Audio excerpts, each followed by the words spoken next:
was a crisp April morning in 1988 in the quiet town of Lincoln, Vermont. The sun had just started peeking through the fog when 14-year-old Emily Carter buttoned her denim jacket, slung her backpack over her shoulder, and wheeled out her sky blue bicycle. She was the kind of kid everyone in town knew. Smart, shy, always on time for school, and never one to break rules. That morning, she kissed her mom goodbye, promised to be home by 4, and pedaled off down Maplewood Road, her blonde ponytail catching the wind. Her mom stood on the porch for a moment, watching her disappear down the street, not knowing that it would be the last time she'd ever see her daughter alive. By 9 a.m., when Emily still hadn't shown up at Lincoln High, the school secretary made a call home, assuming she was sick. But when Mrs. Carter picked up and said Emily had left more than an hour ago, panic set in fast. Her father left work immediately and retraced her route. That's when they found it. Emily's bike, lying near the side of the old Miller Bridge, the front wheel still slowly turning. One of her white sneakers sat just a few feet away in the gravel, the laces untied. There were no signs of a struggle, no footprints, no tire marks. Just silence. The kind that feels heavy, like the air itself knows something terrible has happened. Police were called, and within hours the whole town had turned out to search. Helicopters scanned the woods, officers combed the rivers, and volunteers carried flashlights through the fog that night, calling Emily's name over and over again. Someone claimed they saw a red pickup truck idling near the bridge that morning. Another swore they heard a girl scream near the woods behind the old mill. But every lead went cold. Days turned into weeks, and weeks into months, and by the time that summer came around, the posters of Emily's smiling face were sun, faded and curling at the edges. The town of Lincoln began to move on, but for the Carters, the world had stopped the moment that bike hit the ground. As the years rolled by, Lincoln, Vermont, slowly began to bury its grief under the weight of time. The posters were taken down, the search parties faded, and the Carter family home, once filled with laughter, birthday balloons, and the smell of pancakes on Saturday mornings, became a silent monument to loss. By 1995, Emily's room was still exactly the same, her trophies on the shelf, her school books on the desk, a half-finished drawing still taped to the wall. Her parents, Laura and Thomas Carter, barely spoke anymore. Laura spent most days sitting on the porch swing, staring down the road Emily used to ride her bike on. Thomas threw himself into work, trying to keep from breaking apart. But grief doesn't stay quiet forever. In 1998, after 10 long years of unanswered questions, the Carters packed what little they could bear to keep and left town for good. The old Carter farmhouse sat abandoned for nearly 3 years, weathered by the Vermont winters and the gossip that never really stopped. Teenagers dared each other to sneak inside, whispering about the girl who vanished. Some claimed to see lights flickering in the windows or hear the sound of a bicycle chain rattling late at night. But mostly, people just avoided the place. It stood there on Old Mill Road, a relic of a tragedy no one wanted to remember. When the Hendersons, a young couple from Boston, bought it in 2001, the locals were relieved. They were friendly, hopeful, and had big plans. They wanted to turn the crumbling basement into a wine cellar, maybe even start their own small vineyard. For the first time in years, it seemed like the house might finally get a second chance. Renovations started in early spring of 2002. Contractors came and went, tearing down old walls, sanding the floors, replacing everything that had been touched by time or memory. The basement was last on their list, dark, cold, and still carrying the faint smell of mildew and something older, something no one could quite place. It was during one of those long renovation days when a worker noticed something strange. Every time he tapped a certain section of the back wall, it made a hollow sound, as if there was space behind it. The blueprints showed no hidden room, no crawl space, nothing that should have been there. When he told the Hendersons, they laughed at first, thinking it was just old construction quirks. But that night, Mrs. Henderson said she could have sworn she heard a faint thud coming from the basement, like something shifting behind the wall. The next morning, the crew returned to finish the basement, still talking about that hollow sound behind the wall. The foreman decided to check it properly this time.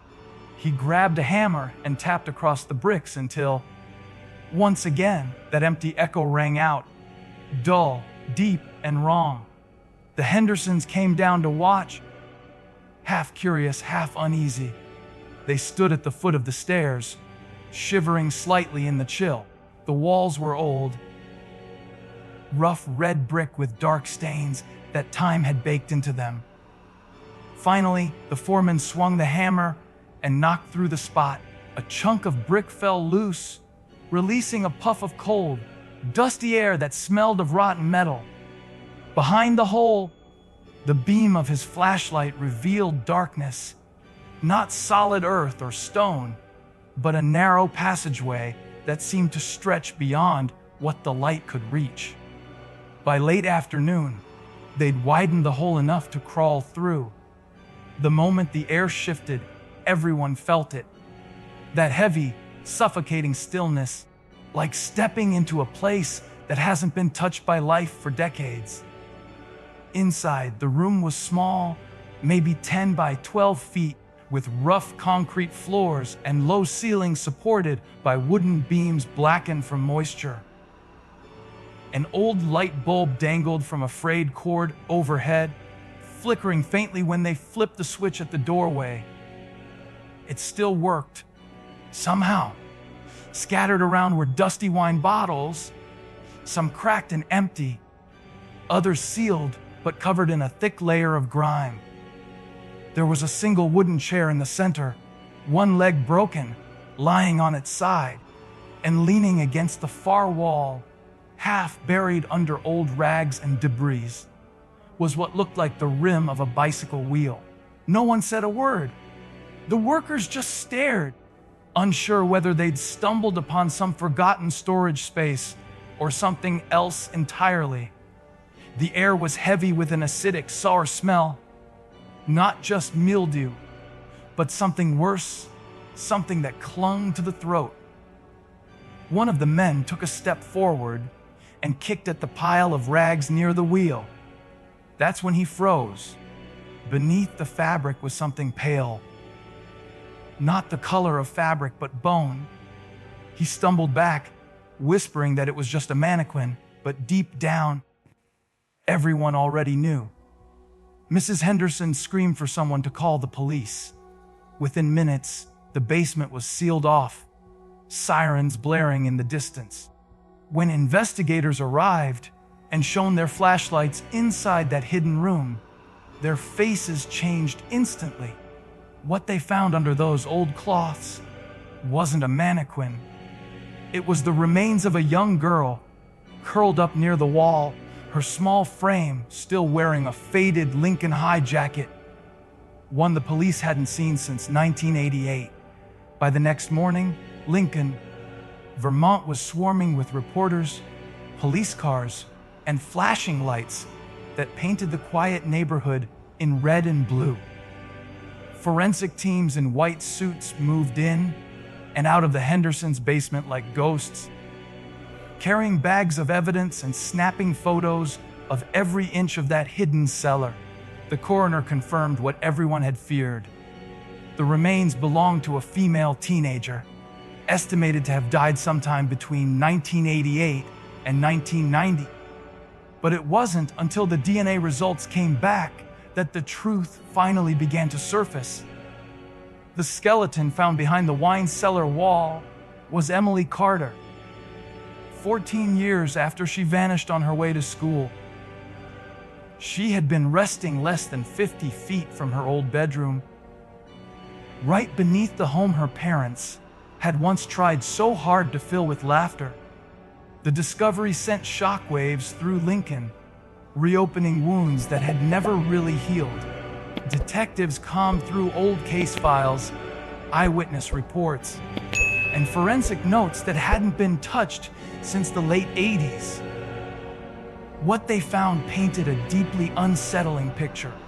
A partial DNA match from evidence collected in the cellar pointed to a man named George Miller, a local handyman who had lived next door to the Carters at the time of Emily's disappearance.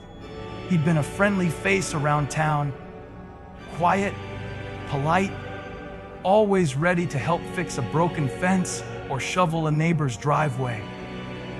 The Carters had even hired him several times to do odd jobs around their property.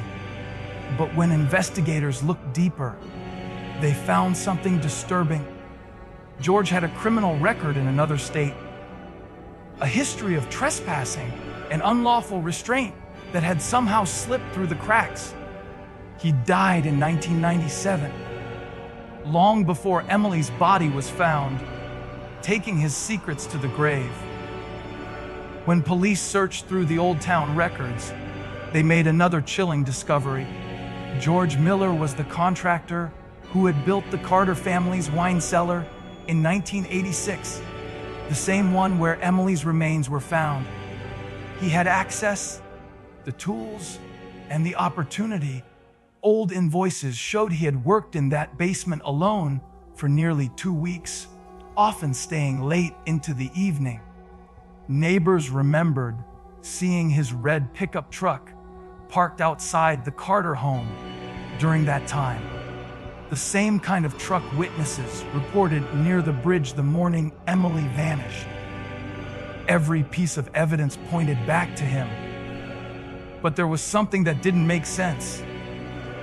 Something that made detectives pause. When the cellar was finally mapped and reconstructed, they realized the door had been sealed shut from the inside, not the outside. It wasn't a trapdoor or a locked entrance. It was a brick wall built inward, as if someone had been desperately trying to keep something out or lock themselves in. The revelation about the wine cellar being sealed from the inside sent a ripple of confusion through the entire investigation. Detectives went back down there, crawling through that narrow, claustrophobic opening, their flashlights slicing through the stale darkness. The air was colder now, maybe from the broken foundation or maybe from something else. On the inside wall, near where Emily's body had been found, they noticed faint scratch marks on the concrete, uneven, frantic, and small, like someone clawing in desperation. Near them, partially hidden under a piece of rotted wood, was something else, a rusted bolt attached to a broken metal latch. The lock mechanism was old-fashioned, bolted shut from within. It didn't take long to realize what that meant. Whoever had closed that cellar, whether George Miller or Emily herself, had done it from the inside. The idea was impossible, horrifying. If Miller had trapped her there, why seal it that way? And if Emily had done it herself, what had she been trying to escape from? Detectives searched every inch of that room for answers. They found a few personal items, a small hair clip, a faded notebook page with half-erased writing, and one of Emily's bracelets, broken in half. But what caught their attention most was something subtle: the position of the remains. Emily hadn't been bound. There were no ropes, no signs of restraint. Her body had been found sitting against the wall, knees pulled close to her chest, as if she'd been waiting or hiding. The coroner's report suggested she hadn't died instantly. There were traces of fingernail scratches on the inner bricks and faint impressions that looked she had tried to dig through the mortar. The timeline suggested she may have been alive for hours, maybe days before her body finally gave out. The thought of that, of a terrified teenage girl trapped in the dark beneath her own home while the world searched above, made even the most hardened officers step away in silence. After the discovery, townspeople began to share things they'd long buried. Some recalled how George Miller had complained about hearing strange noises in his house years ago, whispering sounds that came through the pipes at night. Others remembered that, not long after Emily disappeared, he'd suddenly bricked off part of his basement, claiming it was for moisture control. But no one had ever questioned it back then. The police theorized that Miller may have kidnapped Emily, hidden her in that wine cellar, and then, for reasons unknown, sealed her in and fled. But the more they examined the layout of the basement, the less sense it made. There were no external locks, no place for him to leave and then seal the wall behind him, which left only one horrifying possibility: that Emily, in her final moments, had somehow bricked herself in, or that someone or something had been down there with her. Weeks later, the Hendersons moved out, unable to stay another night in that house. The cellar was sealed again, this time permanently. Concrete poured over the entrance so no one could ever open it again. But even then, workers swore they heard something while closing it up, a faint tapping sound from behind the wall, slow and steady, like knuckles brushing against brick. Investigators brushed it off as air pressure, but the men who heard it still refused to go near that property after dark. The Carter family returned briefly when Emily's remains were released. Laura Carter stood in front of the old farmhouse one last time, clutching a photo of her daughter, the same one used on the missing posters back in 1988. She said she could still feel Emily there, as if part of her soul had never left that place. When she walked toward the old porch, a gust of cold wind rushed through the open doorway, and the sound of a bicycle bell faintly echoed through the hall. Clear, soft, and impossible. The detectives heard it too, but when they searched, there was nothing. Today, no one lives on Old Mill Road anymore. The property sits abandoned, vines creeping over the windows, the cellar sealed beneath layers of concrete and memory. Locals say if you drive by late at night, you can sometimes see a dim light flickering under the ground, or hear the distant ring of a bicycle bell carried on the wind, a reminder that not all mysteries stay buried, because somewhere beneath that farmhouse, in the silence of the earth, Emily Carter's ride to school never truly ended.